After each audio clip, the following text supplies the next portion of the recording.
What's up guys, this is your girl Nori and welcome to my diary. So by the way guys, this video was taken last year nung nagsisimula pa lang talaga ako and nagpag-practice pa lang ako magmotor. Share ko pala muna kung bakit ayaw ko manghiram ng motor habang nagpa-practice. So during this time, kakabili ko lang din ng motor, tsaka lang ako nag-practice. Story time, so I have a friend na willing niya akong ihiram ng motor para lang makapag-practice ako. Ganun siya ka-supportive kasi alam niya na gustong gusto ko talaga magmotor and nasabi ko sa kanya ang plano ko.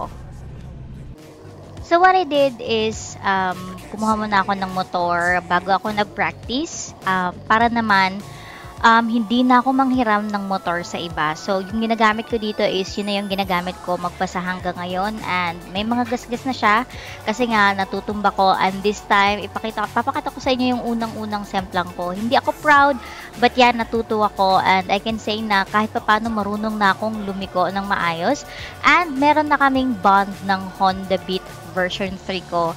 And alam mo yung feeling na as one. Hindi ko ma-explain. Yung parang iisa na lang yung katawan niya, yung feeling na ganun. Kasi nagagaanan na ako sa kanya unlike before na bigat talaga ako. And sa ganitong scenario yung pababa, ito yung unang downhill pero hindi ako tumuloy kasi takot na takot pa ako and nagpa-practice pa lang ako. Ewan ko, parang feeling ko hindi ko kaya during on this day. So napag-isipan ko na bumalik na lang at the same time kasama ko din si Oni. So yeah, baka tumalon kasi nga pababa. So hindi kami tumuloy. Going back, kasi nga alam kong magagasgasan ko. So, na-imagine ko rin, what if ako yung may-ari, ako yung hiniraman, tapos sinaoli sa akin, may gasgas na yung motor ko. Ano yung mararamdaman ko? Ano yung mararamdaman mo kung ikaw yung hiniraman? 'Di ba? Syempre, sasama yung loob mo. Di ka magagalit pero nandun yung sama ng loob kasi nga nasira yung motor mo. So, yeah, I've decided na hindi na lang manghiram kahit alam kong may mga friends ako na willing magpahiram sa akin and papagasan ko na lang. But yeah, I've decided not to para ayoko magkaroon ng obligasyon, ayoko magkaroon ng sama ng loob sa kaibigan ko kasi nga nasira ko yung motor niya or whatsoever. And yan, kasama ko si Oni, gustong-gusto niyang sumama. Marunong na siyang umangkas dun sa may footboard.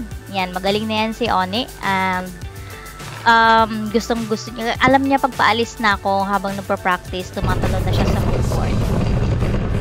On our way home, hindi ako proud. Naligaw talaga kami. Hindi ko matandaan kung saan yung pauwi. And hirap na ako. Alam mo yung napupunta na ako sa dead end ng bulubundukin na to, ng kapukirang ito. Hindi ko talaga maalala kung saan yung daan pa uwi.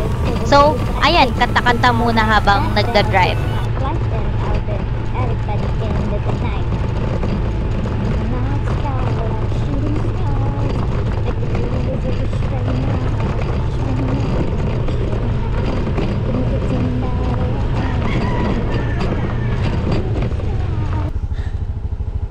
Where are we, Le? Naligaw. Naligaw na ako. Daming kalamansian. Hindi ko na alam paano umuwi.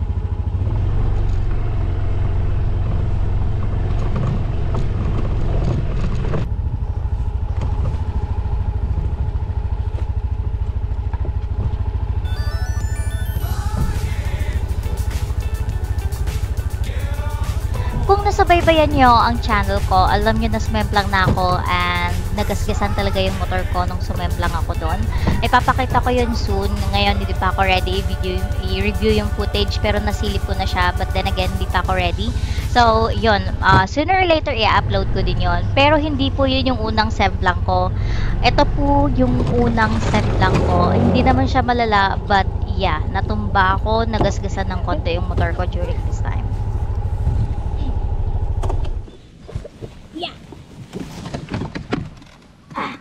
Hindi po naipit si Oni, yung leash niya lang yung nadaganan, but siya nakatalon agad siya nung natumba yung motor. Anticipated naman niya na matutumba niya na out of balance ako kasi hirap na hirap ako, bigat na bigat ako sa motor na to during this time. I don't know why.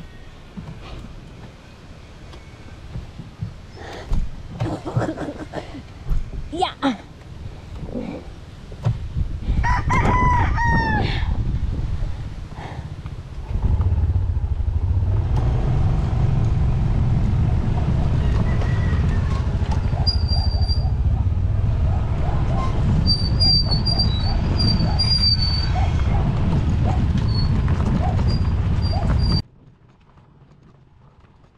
Napagdesisyonan ko na lang na bumalik sa dinaanan ko kanina kasi nga dead end na yung diretsyo nun. And pabalik, buti na lang nadaanan ko si kuya and nakilala niya din ako. And sabi niya nga, hinahanap na ako dun sa farm kasi kanina pa ako nawawala. As in, almost 2 hours akong paikot-ikot dito sa bukirin na to. Wait lang. Ano pa? Ay, nalipila, Kuya Sunny. Ayan kubo na yan? Oo, yan yung Naligaw ako. kaya nahanap ka kanina. Sige po. Salamat. Sorry nane, naligaw tayo. Ito na.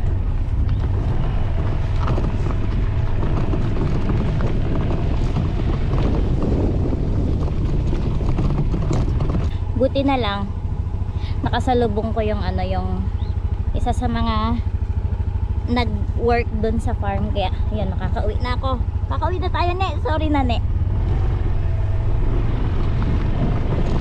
Ako lang ba yung kahit ilang beses na pabalik-balik, hindi mo pa rin natatandaan yung dinadaanan mo? Lalo pag pabalik, nakalimutan mo na kung saan dadaan. Ewan ko, nakailang labas-pasok na ako dito pero nakakalimutan ko pa rin yung daanan pa uwi. Kahit dun sa tinitirahan namin sa Metro Manila, 4 years na ako nakatira doon pero hindi ko pa din alam ang pasikot-sikot. Kahit yung street namin, hindi ko pa din alam ang pasikot-sikot until now. And kaya nung nag-aral din ako sa street namin, nagkandaligaw-ligaw pa rin ako kahit matagal na ako doon. And napakalituhin ko talaga sa left and right, kaliwa kanan. Napagsasabihan pa ako minsan na magpatato ng word ng left and right sa arm para naman matandaan ko kung saan ang kaliwa, saan ang kanan, especially kapag nag-Google Maps.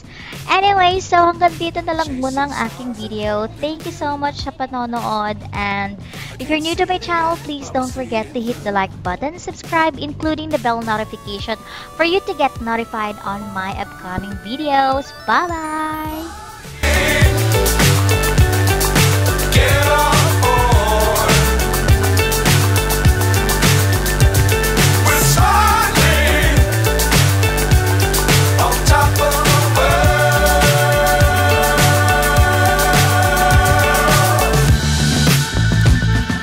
Dangerous times, don't fly too high. Be sure to keep the ground in sight. Fly forever if you keep it tight. Love the world, but keep the sky on your mind.